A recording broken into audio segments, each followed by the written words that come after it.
guys, welcome to nerdygirltv. I'm Sam, and today I want to talk to you about a TV show called Gotham. I'm sure you've all heard of it. It's the DC TV program based around the Batman origins, as it were.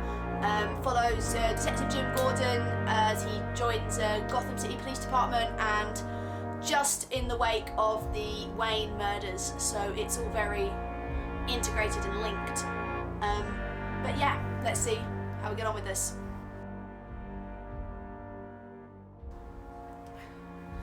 So, I'm not a big DC fan. I don't know much. I know some of the characters, I know some of the origin stories, bits and bobs here and there. I am more a Marvel person, more of a Marvel girl. But I was so drawn in by Gotham. It's definitely opened my eyes to just how good the DC universe could be. It's one of the better programs I've watched recently.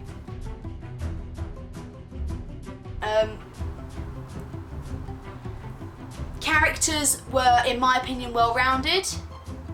There was a lot of development of the characters throughout the show, from episode 1 all the way back up to the season finale. There's some really nice moments between characters. The different ways of representing these characters and portraying these characters. Case in point for me is Sean Pertwee as Alfred. Often we've seen Alfred as a very, proper British, stiff upper lip, whatnot sort of thing. But the way Sean Pertwee's played him with this Cockney, Jack the Lad kind of attitude, while still maintaining the decorum that is required of a butler, I just love it. And putting in some of the the old Cockney words and things. Wonder how the Americans took it, but I loved it. And just the way he just interacts with Bruce and the other characters was just really well done.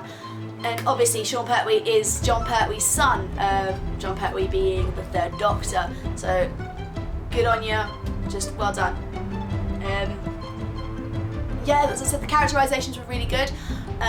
You've got Robin Lord Taylor as Oswald Cobblepot, aka the Penguin. Definitely a different take on the Penguin. Obviously, we all, personally, I remember him being quite a big, fat character, obviously going back to Danny DeVito and Batman Returns. But it worked really well. He was snivelling, he was conniving, and I just felt, I was actually rooting for him throughout most of the show.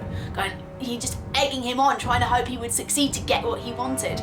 The same goes for Corey Michael Smith's portrayal of Edward Nygma, who will eventually, I hope, become the Riddler. You kind of see aspects of that by the end of the final episode. And again, another one, I was like, really, my heart kind of grew attached to Edward as a character, and just seeing how his awkwardness, and he's just a little bit lovesick for another member of the Kristen Kringle in the records office. Just was really sweet and very well played, and just seeing that slow decline into what he will become is fascinating to watch. Another interesting character was Cameron Bicondova. I'm not sure if I'm saying that surname right, but she plays Selena Kyle, aka Catwoman, later on in life. And another one that was really interesting to see the development of. She witnessed something at the beginning, and then she befriends Bruce, and then completely her character kind of jumps around a lot, but it just is so enlightening to see her played in a different light, in a different way. Just, it's nice to see how the Catwoman we know and love became that way. And while we're talking about the young actors in the show, David Mazouz, I'm not too sure, again, these surnames, I do apologise, but as Bruce Wayne, wow. That is a character, yeah, it's a young version of Batman, but it's still a character that carries a lot of weight.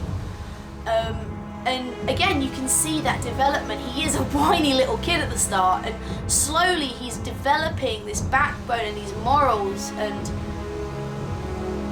with the kind of appearance of Lucius Fox at the end of the series, it really got me goosebumps going, like, because obviously Morgan Freeman as Lucius Fox in the Batman trilogy just gone with Christian Bale, and it was just nice to see it all come together, and it makes me really excited to see what's going to happen in season 2. Another big shout out for me would be for Jada Pinkett Smith. It took me a while to realise that she was Fish Mooney. I mean, I knew she was in the show, but I've never seen her play a character quite like this. I know her more, obviously, wife of Will Smith, and also as the voice of Gloria in Madagascar, and you know, doing The Nutty Professor and things like that. Again, another well-rounded character, very well played, and one of those characters that I love to hate, and I still kind of secretly egg them on, going, come on, you can do it. Yeah, definitely an interesting character, and her character arc, how she starts at the beginning and how she ends up, very well done. To be honest, I could go on about the actors and the characters. There's Harvey Dent makes an appearance. Obviously you have Don Falcone and Don Maroney, the two big mob bosses that are kind of vying for control in Gotham. They mention and you visit Arkham Asylum, probably in its infancy this time around, because they literally just opened it up throughout as the series progresses.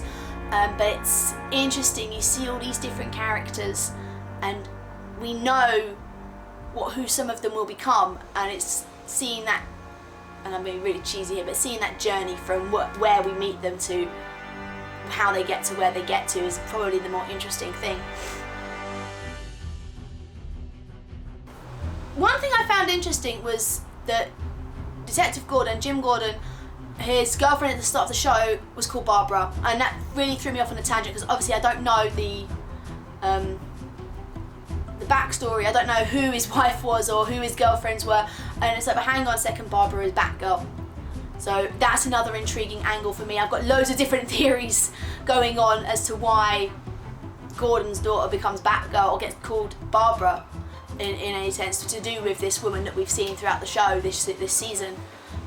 They've also introduced Ivy as a child as well. Very good representation, very interesting take on the character. The whole world of Gotham, it just links together really nicely, it gelled, it didn't seem forced. I think that's the word I'm going for. It's a bit slow to start with in my opinion, but as you get going and you learn about the characters, you get to know them more, you just get more and more invested, and by the time you get to that final shot of the season finale, which, don't worry, I'm not going to tell you, you're just there, and I was there going, I want to see more, I need to know what happens next, but we have to wait until September. All in all, I really enjoyed Gotham. Obviously, everyone's entitled to their opinion, so let me know what you think, put it in the comment section below. And I can't wait for season 2. I know that it's airing in the States from September 21st, from my research. And I can't wait to see the new characters they've got in store, the character development for the characters we've already met, and just seeing how it all pans out. Yeah. If you haven't seen Gotham, you need to give it a look. But yeah, so hopefully I'll be doing some more of these kind of review things as time goes on. But let me know what you think. Other than that, until next time, later days. Hey guys, thanks for watching this video. If you like what you see, please click on the images you see on screen and it'll take you to more content from nerdygirltv. Check us out on Facebook, and please don't forget to click on that subscribe button so you stay up to date with everything that we have on YouTube. Later days.